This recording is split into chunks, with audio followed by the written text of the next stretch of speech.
हिमांशी अरोड़ा, स्वागत है आप सभी का एएनबी न्यूज में। प्रियंका गांधी के नए अवतार पर हाहाकार। आज इसी मुद्दे पर चर्चा करेंगे। 5 राज्यों में चुनाव की घोषणा हो रखी है। दूसरी ओर प्रियंका गांधी के बदले लुक से बीजेपी की टेंशन कितनी बढ़ी हुई है, आज उन्हीं से ये पूछेंगे। फिलहाल आपको बता दें कि प्रियंका के नए अवतार पर जो हाहाकार मचा है, हर बार प्रियंका का नया अंदाज दिखाई दे रहा है। लगातार उस पर प्रतिक्रियाएं भी बीजेपी की ओर से आ रही हैं। प्रियंका भी बीजेपी को घेरने का कोई मौका नहीं छोड़ती है। चुनाव के दौरान किसान आंदोलन समेत बढ़ती महंगाई का मुद्दा लगातार कांग्रेस की ओर से उठाया जा रहा है। इसी बीच प्रियंका ने फिलहाल योगी सरकार पर ट्विटर बम फोड़ा है। प्रियंका ने कहा है कि मोदी सरकार सिर्फ विज्ञापन की सरकार है और झूठा प्रचार करती है, ट्विटर पर नौकरी बांटती है और युवाओं को दरकिनार करती है। तो प्रियंका ने ये आज ट्वीट किया है। साथ ही योगी सरकार को आड़े हाथों लेते हुए रोजगार पर निशाना साधा। वहीं दूसरी ओर प्रियंका के ट्वीट के बाद ही राहुल गांधी ने भी ट्वीट करके रोजगार के मुद्दे पर ही सरकार को घेरा है। राहुल गांधी ने ट्वीट करके कहा है कि युवा रोजगार चाहता है, लेकिन सरकार दे रही है पुलिस के डंडे, वोटर गन की बौछार, एंटी नेशनल का टैग और बेरोजगारी। तो प्रियंका गांधी और राहुल गांधी दोनों ने ट्वीट के जरिए रोजगार के मुद्दे पर अब निशाना साधा। इससे पहले बढ़ती महंगाई के मुद्दे पर लगातार कांग्रेस की ओर से देश भर में प्रदर्शन। दूसरी ओर प्रियंका गांधी अलग अलग अंदाज में जो दिखाई देती हैं आजकल, मंदिर में पूजा करते वक्त उनका अलग अंदाज, प्रयागराज के संगम में डुबकी लगाते हुए प्रियंका गांधी, तो जो तस्वीरें सामने आती हैं उसको लेकर बीजेपी की प्रतिक्रिया लगातार आ रही है।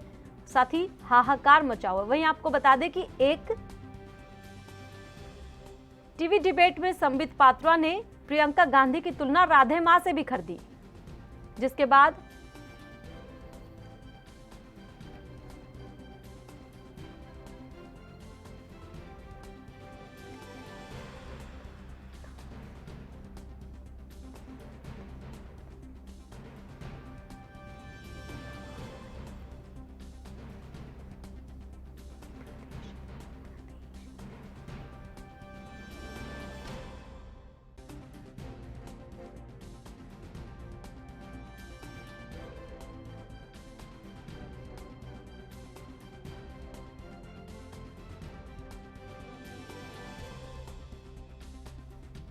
तो आज इसी मुद्दे पर बातचीत करेंगे। आपको बता दें, जिस तरह से बदला लुक प्रियंका गांधी का दिखाई देता है, उसको लेकर लगातार बवाल मचा हुआ है और अब राधे मां से तुलना।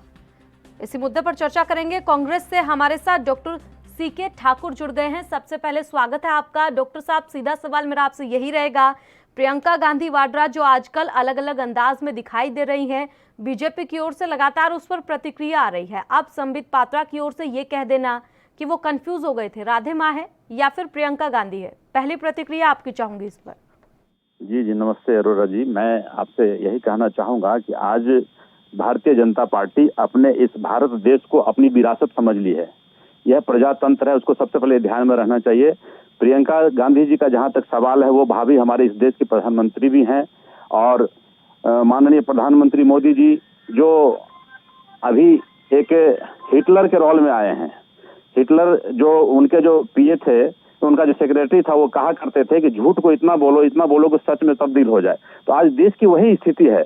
प्रियंका गांधी जी का असम दौरा निश्चित रूप से वहां रंग लाएगा और ये जो राधे मां की उपाधि दिया है, मैं तो यह कहना चाहता हूं कि ये संबित पात्रा जी, बीजेपी जो संबित पात्रा जी को रखें अपनी पार्टी में, यह भी एक बहुत बड़ा घिनौना काम है। इसकी भी तुलना आप किसी भी एक गलत तरीके से इस देश में जो कार्य करते हैं उससे तुलना कर सकते हैं अरोड़ा जी। अब ये कहा है प्रियंका ने कि बीजेपी सिर्फ और सिर्फ झूठ का प्रचार करती है, रोजगार नहीं देती है। प्रियंका के ट्वीट के साथ साथ राहुल गांधी ने भी ट्वीट कर दिया है। तो पहले बढ़ती महंगाई का मुद्दा, अब रोजगार का मुद्दा, 5 चुनाव है, तो कांग्रेस किसी भी मुद्दे पर छोड़ना नहीं चाहती बीजेपी को। हेलो हेलो डॉक्टर साहब, आवाज आ रही है आप तक? जी जी, आ रही है जी। बताइए किस तरह से देखते हैं, क्योंकि बीजेपी की ओर से ये कहा जा रहा है, चाहे किसान आंदोलन का मुद्दा हो, बढ़ती महंगाई का मुद्दा हो, या फिर अब रोजगार का मुद्दा जो उठाया जा रहा है कांग्रेस की ओर से, तो सिर्फ चुनाव के वक्त में ही ये मुद्दे याद आ जाते हैं। लेकिन वैसे अपने राज्यों की बात करें जहां पर कांग्रेस की सरकार है, वहां उनका ध्यान नहीं रहता इन मुद्दों पर। नहीं नहीं, बिल्कुल ध्यान रहता है, हर चीज को देखते हैं हम लोग। यहाँ झारखंड में भी कांग्रेस की सरकार है और जेएमएम की मिलीजुली सरकार है हम लोगों की, तो यहाँ भी हम लोग उसको ध्यान रखते हुए महंगाई पे हम लोग कंट्रोल करने की कोशिश कर रहे हैं। जो पेट्रोल और डीजल का दाम में माननीय प्रधानमंत्री जी के पॉलिसी के कारण जो आग लगी हुई है पूरे हिंदुस्तान में, जो महंगाई चरम पर है, और बेरोजगारी का तो इन्होंने काउंट करना ही बंद करवा दिया है। हिसाब किताब जो बेरोजगारी का जो श्रम विभाग देते थे उन्होंने काउंट करना ही बंद करवा दिया है। इसलिए निश्चित रूप से यहाँ एक अराजकता फैला इस देश में। यहाँ के लोगों को केवल मंदिर मुद्दा पर लेकर के लोग कहते हैं कि हम हिंदू हैं। और अब मैं संबित पात्रा जी, माननीय प्रधानमंत्री से पूछना चाहता हूँ कि क्या आप इस देश में जितने भी हिंदू हैं, क्या मुसलमानों को यहाँ से पाकिस्तान भगा दिया आपने? ये केवल लोगों को बरगलाने का काम कर रहा है, पूरे हिंदू सेंटिमेंट को उछाल करके। बिहार हो, बंगाल हो, हर जगह वो लेना चाहते हैं वोट। और दूसरा एंगल ये है कि देश में इतनी अराजकता फैली है, बेरोजगार सड़क पे घूम रहे हैं, नौकरी का प्रॉब्लम है। आज कोविड के कारण जो इस देश में ट्रेनें बंद हो गई थी, उस ट्रेन का परिचालन नहीं हुआ।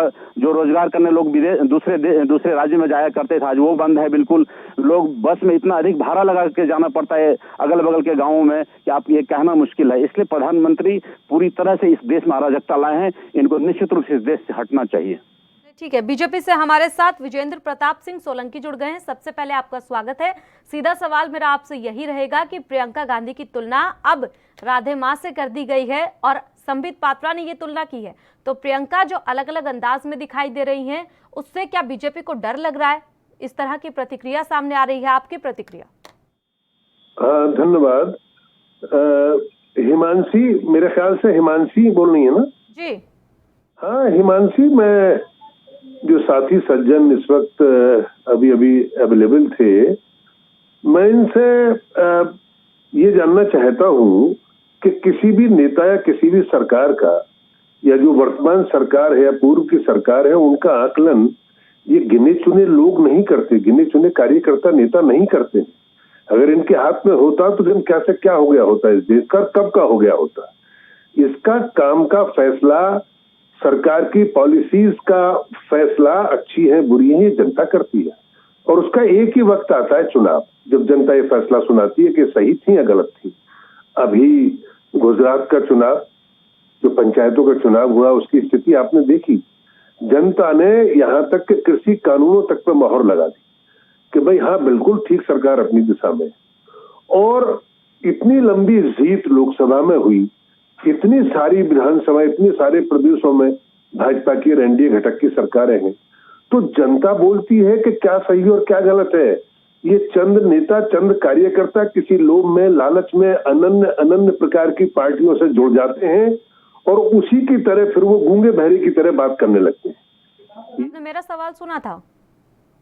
है इनकी चापलूसी के सिवाय कोई दूसरा काम नहीं है। पेट्रोल की बात छोड़िए, पेट्रोल हो, प्याज हो, आलू हो, इनके दाम घटते बढ़ते रहते हैं। देश किस दिशा में जा रहा है, दुनिया कैसा लोहा मान रही है, इसके साक्षात प्रमाण रोजाना इंटरनेशनल चैनल भी देते हैं, न्यूज़पेपर्स भी देते हैं, और फिर वोट के रूप में जनता। सवाल मेरा ये है कि जो प्रियंका गांधी वाड्रा का अलग अलग रूप, अलग अलग अंदाज दिखाई दे रहा है, उससे बीजेपी की टेंशन इतनी क्यों बढ़ गई है, जो लगातार इस तरीके के बयान सामने आ रहे हैं? अब राधे मां बता दिया गया, बताइए। नहीं, प्रश्न ये है कि जिस तरह का रोल कोई भी नर और नारी करते हैं, उस तरह की छवि तो बनती ही है, उसके बारे में कहना कोई गुनाह नहीं है।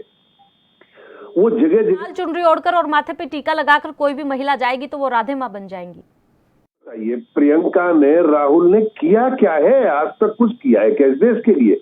लोकसभा के लिए बाप दादों की वसीयत की तरह चुन के आ जाते हैं, उसके बाद लोकसभा चल रही होती है, राज्यसभा चल रही होती है, और ये विदेशों में छुट्टियां मना रहे होते हैं। पूरा देश नहीं जानता क्या? आज कांग्रेस का जो हश्र हुआ है, कम्युनिस्टों का जो हश्र हुआ है, और बाकी दीगर पार्टियों का जो हश्र हुआ है, और जो बंगाल में टीएमसी का, ममता जी का होने वाला है, बाकी प्रदेशों में भी जो होने वाला है, नाई एक कहावत है ना, बाल कितने के जिस्मान अब आगे आ जाते। अब चुनाव सर पे है, उसका रिजल्ट बता देगा। इन लोगों को जो ठीक से बोलना जान गए, बोल लेते हैं। मैंने कहा ना किसी लोभ लालच से इन एक आदमी, एक परिवार की पार्टी से लोग जुड़े हुए हैं, इनके अपने स्वार्थ सिद्धि के लिए लोग जुड़े हुए हैं। वास्तव में जो राष्ट्र भक्ति की भावना जिनके हृदय में है, बहुतायत में वो भाजपा के साथ है और वोट के रूप में उसका परिणाम सामने आता है जो दिखाई देता है इस वक्त। अब इन लोगों की ठीक है, जो होगा वो तो सभी देखेंगे और देखना यही होगा कि आगे आखिर क्या होता है। लेकिन सवाल यहाँ पर यह है कि चुनाव हो रहे हैं, ऐसे में जनता से जुड़े मुद्दे होने चाहिए। रोजगार, बेरोजगारी, यही मुद्दे सबसे ज्यादा हैं, बढ़ती महंगाई। और अगर इन्हीं मुद्दों को कांग्रेस उठा रही है तो विपक्ष तो अपना काम ही कर रहा है, इन मुद्दों को उठाएगा विपक्ष, यही तो उसका काम है। रोजगार बहुतायत में है। कोरोना के काल में 1 वर्ष हो गया, दुनिया की रेल जहाज बंद है। इस गाने को हिंदुस्तान में लोग गा रहे हैं। अरे भाई, हिंदुस्तान में अगर इस सब पे ये रोक लगाई थी तो ये जनता के हित में लगाई थी और उसका परिणाम सामने है। आज हम कोरोना के मामले में दुनिया के सारे देशों से बहुत आगे। वैक्सीनेशन का हमने इजाद की, 2 हमारे वैज्ञानिकों ने, उनको सुविधा मुहैया कराती है सरकार, तभी तो कुछ काम कर पाते हैं अन्य क्षेत्रों में। तो मेरा मतलब ये है कि पूरा देश और दुनिया परेशान रही है पिछले 1 वर्ष में कि पेट्रोल महंगा हो गया, बेरोजगारी। अरे भाई, ये तो एक महामारी थी जो पूरी दुनिया ने फेस की और आज भी दुनिया फेस कर रही है। और ट्रेनों का मामला, जो भी सज्जन इस तरह का वक्तव्य दे रहे हैं, क्या वो गूगल से सर्च करेंगे कि आज कितनी ट्रेनें इस वक्त चल रही है? मैं खुद ट्रेन का सफर अभी लखनऊ से लौटा हूं कल ही। ट्रेन पे ट्रेन है, आप रिजर्वेशन मांगेंगे आपको मिलेगा। तो मेरा मतलब ये कि सब कुछ सामान्य है, बसें भी चल रही, ट्रेन भी चल रही, यातायात भी अपनी जगह पे, रोजगार भी और पूरा कारोबार दोबारा सेटअप शुरू हुआ है। सड़कें कैसी बन रही है, हाईवे कैसे बन रहे हैं, रेलवे लाइनें एक्स्ट्रा कैसे बिछाई जा रही हैं, एम्स अस्पताल कितने थे कितने हो गए, सारे आंकड़े तो गूगल पे मौजूद है। पता नहीं ये लोग देखते नहीं है, पढ़ते नहीं है, या किस बात से बंधे हुए हैं, ये मेरी समझ में नहीं आता है। लेते हैं ना फिर। डॉक्टर साहब हमारे साथ हैं, बताइए डॉक्टर साहब क्या कहना चाहेंगे जो सवाल पूछा गया विजेंद्र प्रताप सिंह की ओर से। विजेंद्र भाई सोलंकी जी से पहले तो नमस्ते बोलूंगा। मैं भी इस देश का ही नागरिक हूं और एक नागरिक भी नेता होता है, इसलिए अधिकार है गणना करने का। हमने कहा था कि लोग गिनती नहीं करते हैं। विजेंद्र भाई, अभी मैं बताना चाहता हूँ, जिस रेल की आप बात कर रहे हैं, जिस ट्रेन का टिकट 500 रुपये पहले दिखाता, फिर काटते काटते 1000 दिखा जाता है, ये एरोप्लेन से भी ज्यादा वो उछाल मारने लगा ये भाड़ा यहाँ का। तो मैं इस पर मैं आपकी ध्यान को आकृष्ट कराना चाहता हूँ। दूसरी बात, कोरोना आज 1 साल से है, ना कि आज मोदी जी के 7 साल होने जा रहे हैं यहाँ पे। तो मेरा कहना है विजेंद्र भाई कि आप इस चीज को देखिए, आप अंधभक्त मत बनिए, आप अंधभक्त में खोए हुए हैं आप लोग, इस चीज को ध्यान दीजिए। संबित पात्रा जी पता नहीं किस सत्ता के मध्य में चूर है, हमको समझ में नहीं आ रहा उनका। उनकी भाषा इतनी गंदी होती है, लोग इतने अप्रिय, फिर भी प्रधानमंत्री जैसे लोग उनको बीजेपी में प्रवक्ता बना करके रखे हुए हैं। इसको ध्यान देने की जरूरत है। ये लहजा प्रियंका जी इसी देश की बेटी है ना, और आपकी माँ बेटी भी इस देश में ही है। आज ठीक कहा अरोड़ा जी ने कि जो बिंदी लगाकर, जो सिंदूर लगाकर लोग मंदिर में जाते हैं, पूजा अर्चना करने जाते हैं, सबको राधे माँ सब तुलना कर रहे हैं। ये कहाँ का हयाई है? ये तो कोई समझ में नहीं आ रहा है। इसलिए देश को जिस ओर ले जाना चाह रहे हैं माननीय प्रधानमंत्री जी, उसको रोकिए। जिस चीज को कांग्रेस ने बनाया, चाहे वहां का सेल हो, भेल हो, रेल हो, आज एक एक चीज को पार्ट पार्ट वो बेचना चालू कर दिए। आपको पता चल रहा है क्या? 1601 में जब अंग्रेज यहाँ पर आए थे व्यापार के माध्यम से, तो इस देश को गुलाम बनाया था। आज माननीय प्रधानमंत्री मोदी जी रिलायंस के अडानी अंबानी ऐसे कंपनियों के माध्यम से इस देश को पुनः गुलामी की ओर ले जा रहे हैं। इतनी महंगाई देश ने कभी नहीं देखा। आपको याद होगा जब मोदी जी गुजरात के चीफ मिनिस्टर थे, आप देखेंगे, गूगल की बात आप कह रहे हैं, आप सर्च करके देखिए कि मोदी जी क्या कहते थे कि मनमोहन जी ने महंगाई को चरम पे डाल दिया, तेल इतने पैसे हो गए, प्याज का दाम ये हो गया। आज उसी भाषा को आप उसको देख करके देखिए ना, उसको उलट के देखिए। आप इस चीज से देह चुराने की जरूरत नहीं है। अपने आप को भी ढालिए कि देश को लोग माननीय प्रधानमंत्री मोदी जी, अमित शाह कहां लेकर के जा रहे हैं। डॉक्टर साहब जवाब ले लेते हैं, विजेंद्र जी जवाब दीजिए। मैं जरा आपको बताना चाहूंगा कि इस देश में कम से कम भारतवर्ष में जो भी समाज सेवी हुए हैं, जन सेवक हुए हैं, जिन्हें राजनीतिक का शब्द भी इस्तेमाल जिनके बारे में किया जाता है, वो कभी चोला नहीं बदलते हैं। बार बार चोला बदलने वाले नेता इस देश में कभी नहीं हुए हैं। वो तो साधारण एक चोला पहनते हैं और मृत्यु तक उसी चोले में अक्सर अब तक रहे हैं। जो किसी भी पार्टी का कार्यकर्ता सुबह को कोई चोला, सुबह शाम को कोई चोला, ये तो हमारे यहाँ पुराने जमाने से अब तक नाटक हुआ करते थे। गांवों में रामलीलाएं होता करती थी, जिसका जो रोल है वैसे कपड़े पहन लेना। कभी नर का नारी और नारी का नर। तो ये सब परंपराएं, सब बातें तो ये हमारे कलाकार, हमारे जो पूर्व में नाटक इत्यादि होते थे, उनमें ये चोला बदलने की प्रक्रिया वो आज भी है पिक्चरों के रूप में। नेता समाज से भी रोज आडंबर नहीं करते, रोज कपड़े, रोज उसका बहाना नहीं बदलते हैं, इसलिए वो शब्दों का इस्तेमाल किया गया। अब सुन लीजिए आप मेरी बात, कि जहां तक प्राइवेटाइजेशन का बात है कि ये बेच दिया, वो बेच दिया, देखिए वर्षों वर्षों से केवल वोट की खातिर सरकारें नहीं कर पाई। जब प्रैक्टिकल में देखा गया कि सरकारी आदमी बहुतायत में ऐसे जो काम करते ही नहीं है, घाटे पे घाटा, घाटे पे घाटा, घाटे पे घाटा जो कंपनीज में जा रहा है, चाहे वो एयर इंडिया हो या कोई हो, उनको उबारने का कोई विकल्प नहीं बचा है। साधारण आदमी, देश का किसान, देश के बाकी लोग, देश का व्यापारी, सब लोग टैक्स देते, कर देते हैं। उस कर को उस इंस्टीट्यूशन के, उस फैक्ट्री के, उस इंडस्ट्री के, सरकारी के उसके घाटे में, उसके में जो जा रही है, उसकी प्रतिपूर्ति करनी पड़ रही है। अनेक वर्षों से कोई सरकार हिम्मत नहीं कर पाई। तो जो संस्थान घाटे में है, बहुत ज्यादा घाटे में डूबे हुए हैं, उनको उबारने का कोई और विकल्प नहीं है, बजाय इसके कि देशभक्तों का पैसा, टैक्स का पैसा बार बार उस संस्थान में सरकार लगाती रहे और उसको एक खाना पूर्ति के लिए उसको चलाती रहे कि भाई सरकारी संस्थान है। मैं समझता हूं ये उचित कदम है। और हर बात का मेरा तो एक ही कहना है, मैंने अभी कह के निपटाऊं, फिर दो शब्दों में कह दूं कि इन सब का आकलन, सरकार का आकलन, सरकारों का आकलन, प्रदेश वाइज जो है राष्ट्र की सरकार का आकलन, ये तो जनता करती है और जनता दिन पर दिन करती चली जा रही है। अभी 325 सीट मिली है, मुझे पक्का भरोसा है कि 2024 में 400 सीटें, 400 प्लस सीटें एनडीए सरकार की आई, तो घटक दल मिला। ये तो आप भी मान रहे हैं कि बढ़ती महंगाई जो है उससे आम जनता परेशान है और रोजगार भी कहीं ना कहीं नहीं है, क्योंकि कोरोना की मार देश ने झेली है। ये बात तो आप भी मान रहे हैं, लेकिन आप खुद सोचिए, अगर लोगों के पास रोजगार है नहीं, महंगाई इतनी ज्यादा है, तो आम जनता, जो गरीब लोग हैं, वो कैसे जीवन यापन करेंगे? क्या इसके बारे में सरकार सोच रही है? बात सुनिए हिमांशु जी, बहुत आयत में लोग अब देश में ऐसे हैं, मैं एक सीधी बात कर रहा हूँ, चाहे डॉक्टर साहब हो, चाहे और श्रेणी के लोग हों, मैं तो कहता हूँ इवन आप लोग भी ध्यान दीजिएगा।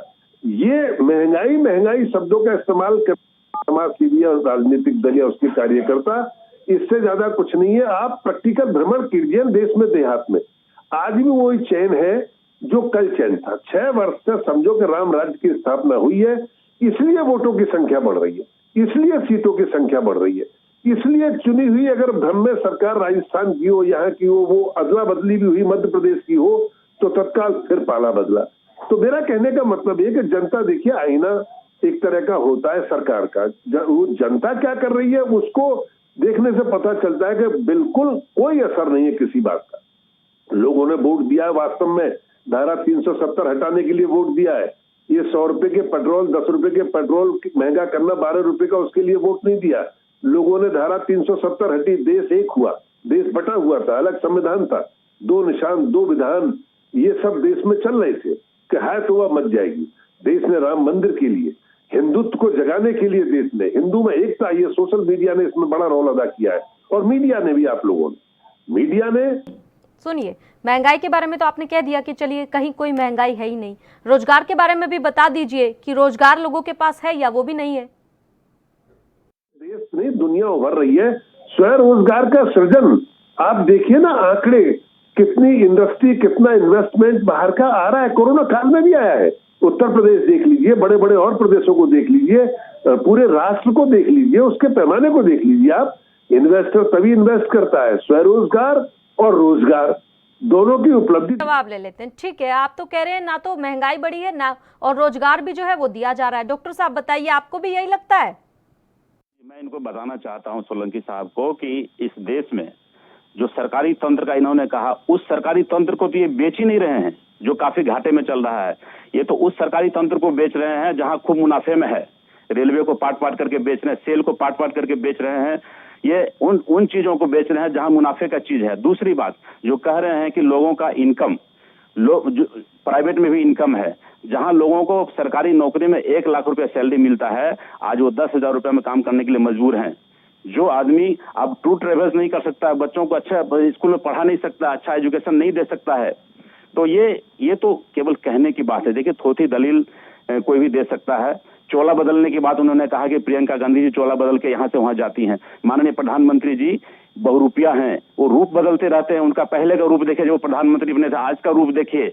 आज वो बंगाल में मैसेज देना चाहते हैं कि आई एम रविंद्रनाथ टैगोर। नहीं, वह तो बहुरूपिया है। उस बहुरूपिया से बचाना है इस देश को। विजेंद्र जी, मैं आपको भी सावधान करना चाहता हूं कि आप भी गुलाम हो चुके हैं। इस गुलामी की जंजीर से आप भी बचिए। अपने बच्चों को, अपने देश को, अपने समाज को बचाने की कोशिश करिए। यही मेरा मैसेज है आपके लिए। ठीक है डॉक्टर साहब, आपसे मेरा सवाल ये भी रहेगा कि आप लोगों की ओर से, यानी कि कांग्रेस की ओर से ये मुद्दा लगातार उठाया जाता है, बेरोजगारी का मुद्दा हो या फिर बढ़ती महंगाई का मुद्दा हो, तो आपके राज्यों की बात करें तो रोजगार के लिए तो वहां के लोग भी तरस रहे हैं और महंगाई से राहत आपकी सरकार भी नहीं दे पा रही है। नहीं, बिल्कुल बिल्कुल, हमारी सरकार यहाँ पूरी तरह से संघर्षरत है। जो पिछली सरकार थी, माननीय रघुवर दास जी यहाँ के मुख्यमंत्री हुआ करते थे, उन्होंने तो यहाँ का कोसी खाली करके चले गए। यहाँ से यहाँ कुछ भी रहने को नहीं दिया था। आज बिजली की जो समस्या और डीवीसी एक अलग यूनिट है, उस डीवीसी का इतना पेमेंट बकाया कर दिया इस सरकार ने कि आज ये सरकार कहीं कहीं से पाई पाई करके चुका रही है। तो ये खोखला करके भारतीय जनता पार्टी ही गई थी।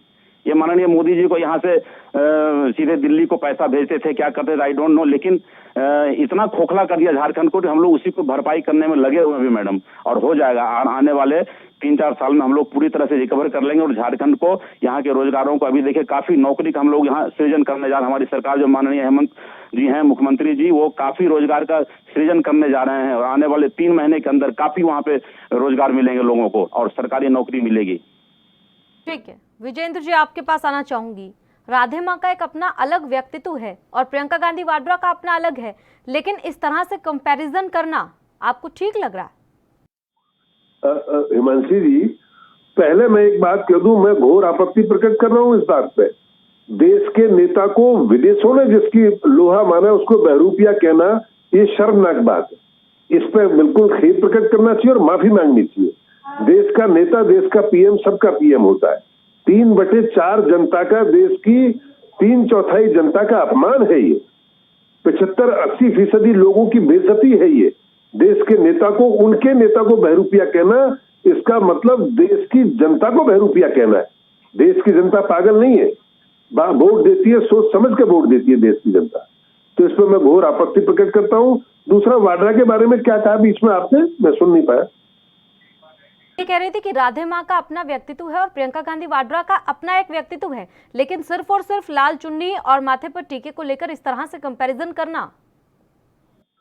देखिए, इसमें मैं अपना वक्तव्य दे चुका हूं। जो समाज सेवी है इस देश में, वो परंपरा नहीं है, वो बार बार सुबह शाम दोपहर को चोला नहीं बदलते। उनका अगर वो मंदिर जा रही हैं तो उन्होंने अगर उस तरह की वेशभूषा पहन भी ली, इसका मतलब ये तो नहीं है कि वो रोजाना ही उस वेशभूषा में घूम रही है। मंदिर तो अमूमन ऐसे ही जा जाता है ना।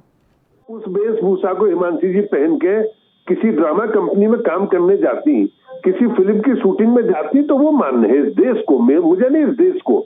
लेकिन समाज सेवा के हिसाब से उस चोले को बार बार बदलना, अनन्य प्रकार के चोले पहनना, कहीं जनेऊ पहनना, कहीं इस तरह की चुन्नी, टीका, राहुल, प्रियंका, ये क्या खेल है, मेरी समझ में नहीं आती। ये देशवासी अब पागल नहीं है। देश का युवा, देश के वो लोग जो वोट डालते हैं, वो समझ गए इन सब बातों को।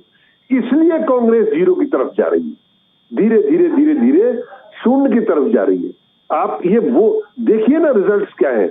मेरी बात का तो सबूत है कि इन सब बेकार की बातों से, ड्रामाबाजी से और इस तरह से देश के किसानों को बरगलाना, देश के हालात को, यानी क्या लाल किला कांड हुआ है, कांग्रेस की उसमें खुलिस है, कांग्रेस की खुलिस है। पंजाब पूरा सरकार की सरकार उसका साथ दे रही है। विजेंद्र साहब, जवाब ले लेते डॉक्टर साहब से। तो प्रियंका गांधी का बदला रूप क्या कांग्रेस के भी दिन बदल देगा? क्या लगता है डॉक्टर साहब, क्योंकि साफ तौर पर आपने सुना विजेंद्र जी ने जो कहा। विजेंद्र जी, देखिए मैं बता रहा हूं, अभी इन्होंने जो कहा कि प्रधानमंत्री को बहुरूपिया कहना, आप वो कहे कि एक जनता है और जनता का अपमान है। क्या प्रियंका गांधी इस देश की जनता नहीं है? क्या प्रियंका गांधी को इस देश में मंदिर में जाने का अधिकार नहीं है? क्या राहुल? डॉक्टर साहब, प्रधानमंत्री पद की गरिमा का ख्याल रखना चाहिए। ममता बनर्जी भी प्रधानमंत्री के बारे में कह देती है, कांग्रेस की ओर से भी तमाम बार कहा जाता है। ठीक है, नरेंद्र मोदी उसके बारे में आप कह सकते हैं, लेकिन वो प्रधानमंत्री है इस वक्त, तो प्रधानमंत्री पद की गरिमा का ख्याल तो रखा जाना चाहिए ना। जी बिल्कुल बिल्कुल रहना चाहिए। माननीय प्रधानमंत्री जी का मैं अपमान नहीं करना था, मेरा उद्देश्य था कि आप जिस ओर ले जा रहे हैं, जिस अपने संवाद को आपने कहा, माननीय विजेंद्र भाई ने हम कहा कि प्रधानमंत्री प्रियंका गांधी जी अपना चोला प्रत्येक दिन बदलती हैं, ये करते हैं वो करती हैं, तो मैं उस पर कहा कि प्रधानमंत्री जी का भी तो रोज रूप रंग चेंज होता है। आज जब प्रधानमंत्री बने थे तब उनका चेहरा देखिए, फिर अभी का चेहरा देखिए, तो ये मैं उस रूप में कहा। मैं उनका कोई अपमान करने का उद्देश्य नहीं है मेरा कहना है कि चोला और रंग रूप तो हर कोई बदलते रहते हैं, मनुष्य का नेचर है। कभी कोई दाढ़ी बढ़ा लिया, कोई मूछ बढ़ा लिया, कोई सिंदूर लगा लिया, कोई टिक्के लगा लिया, कोई जनेऊ पहन लिए, तो ये किसी बहुरूपिया की क्या बात आ गई।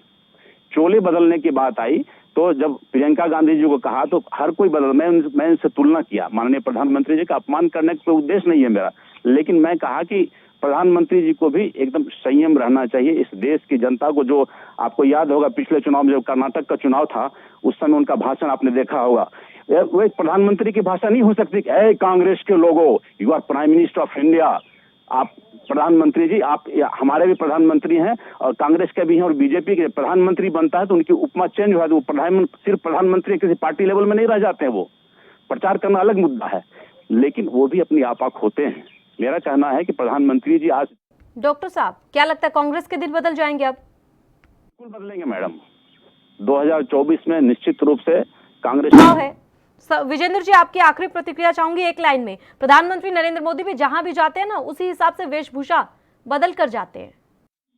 देखिए, जैकेट का रंग, कुर्ते का रंग, धोती का रंग, अगर संस्कृति और हमारे देश की अनन्य प्रकार की परिपाटियों के हिसाब से अगर वहां के लोग ऐसा निवेदन करते हैं, तो पीएम चूंकि देश के मुखिया है, उन्हें उस तरह की कैप, उस तरह का वहां का कोई पगड़ी और उस तरह की वेशभूषा वहां के लोगों की इच्छा के अनुरूप, वहां के लोगों के निवेदन पे, वहां के कार्यकर्ताओं के निवेदन पे पहनना, वो किसी भी पार्टी के किसी भी नेता को मैं समझता हूँ कि ये हो सकता है कि प्रियंका गांधी वाड्रा भी किसी ना किसी के कहने पर ही, कार्यकर्ताओं के कहने पर वैसी वेशभूषा लेकर गई हूँ मंदिर में, तो ऐसा भी हो सकता है। चलिए, समय का अभाव है, आप दोनों हमारे साथ जुड़े, आप दोनों का बहुत बहुत शुक्रिया। फिलहाल इस खास कार्यक्रम में इतना ही, लेकिन आप देखते रहें ANB न्यूज। नमस्कार।